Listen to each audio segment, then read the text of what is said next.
எண்ணிய முடித்தல் வேண்டும், நல்லவை எண்ணல் வேண்டும், திண்ணிய நெஞ்சம் வேண்டும், தெளிந்த நல்லறிவு வேண்டும். பண்ணிய பாவமெல்லாம் பரதிமுன் பணியைப் போல நன்னிய நின்முன் இங்கு நசிந்திடல் வேண்டுமன்னாய். மனதில் உறுதி வேண்டும், வாக்கினிலே இனிமை வேண்டும், நினைவு நல்லது வேண்டும், நெருங்கின பொருள் கைப்பட வேண்டும், கனவு மெய்ப்பட வேண்டும், கைவசமாவது விரைவில் வேண்டும், தனமும் இன்பமும் வேண்டும், தரணியிலே பெருமை வேண்டும், கண் திறந்திட வேண்டும், காரியத்தில் உறுதி வேண்டும், பெண் விடுதலை வேண்டும், பெரிய கடவுள் காக்க வேண்டும், மண் பயனுட வேண்டும், வானகம் இங்கு தென்பட வேண்டும், உண்மை நின்றிட வேண்டும் என்ற மகாகவி பாரதியாரின் புலமைக்கேற்ப நமது அனைவருடைய வாழ்க்கையும் விளங்கிட வேண்டும் என்று எல்லாம் நல்ல ஏகறிவனை வணங்கி பணிந்து போற்றி மகிழ்கிறேன். இந்த பூ உலகில் 16 செல்வங்களும் பெற்று பெருவாழ்வு வாழ்ந்து இனி பிறவாத பெருநிலை என்கிற உன்னத நிலையை எய்த விரும்புவோர் எது தெரிஞ்சிருக்கோ தெரியலையோ சிவபுராணம் 96 வரி கண்டிப்பாக தெரிந்து வைத்திருக்க வேண்டும். அதை மனனம் செய்ய வேண்டும். பக்தியோடு அதை பாட வேண்டும். அடிக்கடி கேட்க வேண்டும். அப்படி கேட்டால் ஒரு நாள் இல்லை ஒரு நாள் கண்டிப்பாக இறை தரிசனம் வாய்ப்பது என்பது உறுதி அப்படின்னு மாணிக்கவாசகர் பெருமான் சொல்கிறாரு.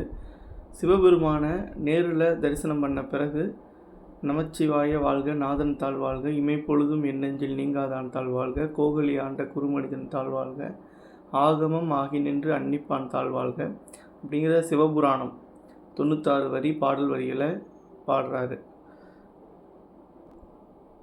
நம்மளும் அதை தொல்லை இரும் பிறவி சூழும் தலை நீக்கி அள்ளல் அறுத்து ஆனந்தமாக்கியதை எல்லை மறுவான் நெறியளிக்கும் வாதவூர் என்கோன் திருவாசகம் என்னும் தேன் அப்படின்னு ஆரம்பித்து மாணிக்க வாசகரை வணங்கி சிவபெருமானை வணங்கி நமச்சிவாய வாழ்க, நாதன் தாழ் வாழ்க அப்படிங்கிற சிவபுராணம் பாடலை 96 வரிகளையும் முதல்ல அடிக்கடி கேட்டு கேட்டு படித்து மனப்பாடம் பண்ணணும். எனக்கெல்லாம் 96 வரியும் நல்ல மனப்பாடம்.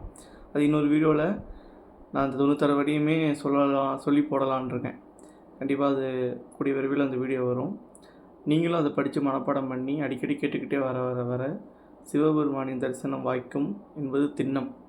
இந்த காலத்தில் இதெல்லாம் உண்மையாக நம்புகிற மாதிரியாக இருக்குது அப்படின்னா நம்பலாம். அது எல்லாருடைய அனுபவம், தனிப்பட்ட அனுபவங்கள்.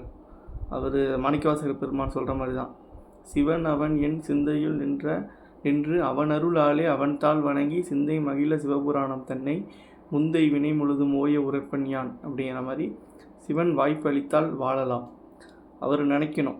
அதனால் அவர் நம்புகிறோம் அப்படின்னா, அவரை வேண்டுறோம் அப்படின்னா நம்மளோட கடமை இது மனப்பாடம் கண்டிப்பாக செஞ்சு வச்சுருக்கணும். நம்ம குருநாதர் சொல்லி கொடுத்தது அது. கண்டிப்பாக முக்தி என்னும் நிலை வாய்க்கும்.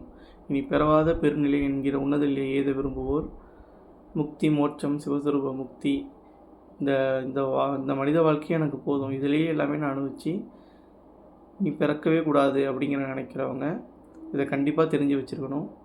தெரிஞ்சு வச்சுக்கோங்க. நன்றி. மேலும் ஒரு பதிவில் சந்திக்கலாம்.